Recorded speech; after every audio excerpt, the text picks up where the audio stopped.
എനിക്ക് UDF-ന്റെ പ്രതിനിധിയോട് ചോദിക്കാനുള്ളത്, നമ്മൾ കുറച്ച് കാലമായിട്ട് ഈ ചൂരൽമല മുണ്ടക്കൈ ഫണ്ടിനെ പറ്റിയൊക്കെ ഇങ്ങനെ കേൾക്കുന്നുണ്ട്. അപ്പോൾ ഇന്ന് നമ്മൾ കണ്ടതെന്ന് പറഞ്ഞാൽ UDF 54 കോടി, കോൺഗ്രസ് കേട്ടോ 54 കോടി പിരിച്ചു എന്ന് കേട്ടു.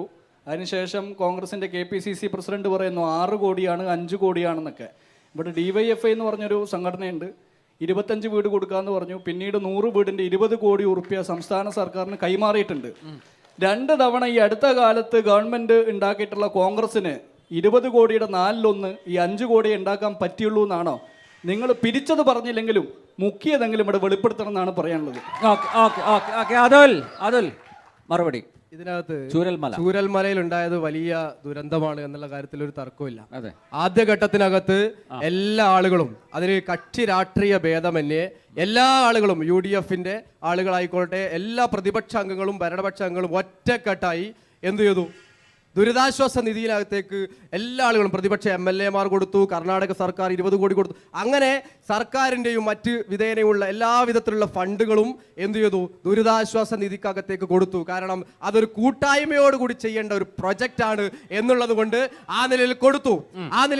ഏകദേശം 799 കോടിയോളം രൂപ ആ നിലയിൽ ദുരിതാശ്വാസ നിധിയിലേക്ക് വന്നപ്പോൾ നമ്മൾ കണ്ടു. കഴിഞ്ഞ ദിവസം ടൗൺഷിപ്പിന് വേണ്ടി ഊരാളുങ്കൽ എന്ന് പറയുന്ന കമ്മീഷൻ അടിക്കാൻ വേണ്ടിയിട്ടുള്ള സൊസൈറ്റി ആണെങ്കിൽ പോലും ഊരാളുങ്കലിന് വേണ്ടിയിട്ട് ഇവർ 299 കോടിക്ക് അവിടുത്തെ ടൗൺഷിപ്പ് നിർമ്മിക്കാൻ വേണ്ടിയിട്ട് കരാർ കൊടുത്തു. പ്രിയപ്പെട്ട സഖാക്കളെ, നിങ്ങളൊരു കാര്യം മനസ്സിലാക്കണം. ദുരന്തം നടന്നിട്ട് ഇന്ന് വരെ ആയിട്ടും അവിടുത്തെ ടൗൺഷിപ്പിലേക്ക് ഒരാൾക്ക് കിടക്കാൻ വേണ്ടി പോലും കഴിയാത്ത വിധത്തിൽ ആണ് സാഹചര്യമുള്ളത് എന്നുള്ളത് നിങ്ങളൊരു കാര്യം മനസ്സിലാക്കണം. വേറൊരു കാര്യം പറഞ്ഞു, DYFI 20 കോടി പിരിച്ചു കൊടുത്തു എന്നൊക്കെ പറയുന്നു. പ്രിയപ്പെട്ട 20 കോടി അവർ പിടിച്ചിട്ട് ഒരു ചെക്ക് കൈമാറി. എപ്പോഴാ ചെക്ക് കൈമാറിയത്? 2025 ഏപ്രിൽ ആകുമ്പോൾ ഒരു ചെക്ക് കൈമാറി. ആ ചെക്ക് കൈമാറിയതിനു ശേഷം 2026 ജനുവരി മാസമാകുമ്പോഴാണ് അക്കൗണ്ടിലേക്ക് അവർ പൈസ ട്രാൻസ്ഫർ ചെയ്യുന്നത്. പ്രിയപ്പെട്ടവരെ, ഏകദേശം 8 മാസത്തോളം പൈസ അക്കൗണ്ടിലേക്ക് ഇട്ടില്ല എന്ന് പറഞ്ഞാൽ 20 കോടിക്ക് 7% പലിശയിൽ ഏകദേശം 2026 എത്തുമ്പോഴേക്കും 20 കോടി ചില്ലുവാനൻ ലക്ഷങ്ങളിലേക്ക്, 1 കോടി 18 ലക്ഷങ്ങളിലേക്ക് കടക്കുന്ന രീതിയിലേക്ക് പോകും. ബാക്കി പൈസ നിങ്ങൾ മുക്കിയോ എന്നാണ് ഞങ്ങൾക്ക് ചോദ്യം. കോൺഗ്രസ് പിരിച്ചത് എങ്ങോട്ട് പോയി എന്നുള്ളതാണ് ചോദ്യം. കോൺഗ്രസ് പിരിച്ചത് ഒരു തർക്കവും വേണ്ട. ഏകദേശം സർക്കാരിന് സ്ഥലം കണ്ടെത്താൻ വേണ്ടി പോലും ഏകദേശം 1 വർഷക്കാലം എടുത്തപ്പോ സർക്കാർ ആദ്യഘട്ടത്തിൽ സ്ഥലം കണ്ടെത്തി തരുമെന്ന് പറഞ്ഞു. പക്ഷേ അത് കണ്ടെത്താൻ വേണ്ടി സാധിച്ചിട്ടില്ല. അവസാനം സർക്കാർ 1 വർഷം കൊണ്ട് സ്ഥലം ഏറ്റെടുത്തെങ്കിൽ കേവലം 3 മാസം കൊണ്ട് മേപ്പാടിയിൽ കോൺഗ്രസ് സ്ഥലം ഏറ്റെടുത്തു. ആ സ്ഥലം ഏറ്റെടുത്ത് അവിടുത്തെ നിർമ്മാണ പ്രവർത്തനങ്ങൾ ആരംഭിച്ചിട്ടുണ്ട് എന്ന് നിങ്ങൾ മനസ്സിലാക്കിയാൽ നന്നാകും. ആ കാര്യം നിങ്ങൾ മനസ്സിലാക്കും. ഇന്ത്യൻ യൂണിയൻ മുസ്ലിം ലീഗ് അവിടെ ടൗൺഷിപ്പ് പണിതു. അവർ ആളുകളെ അവിടെ പാർപ്പിച്ചു തുടങ്ങി.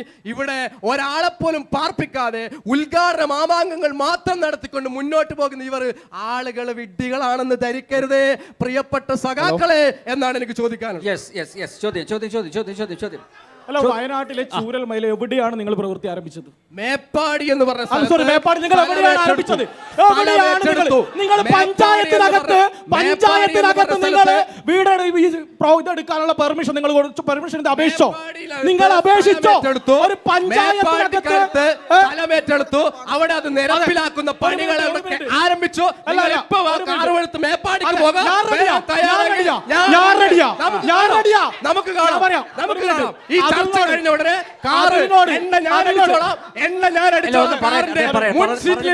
മേപ്പാടിയിലേക്ക് നമുക്ക് പോകാം, കാണാം.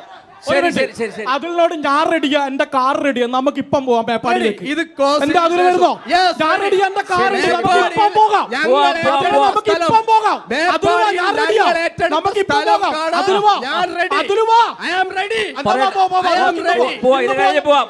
അടുത്ത ചോദ്യം.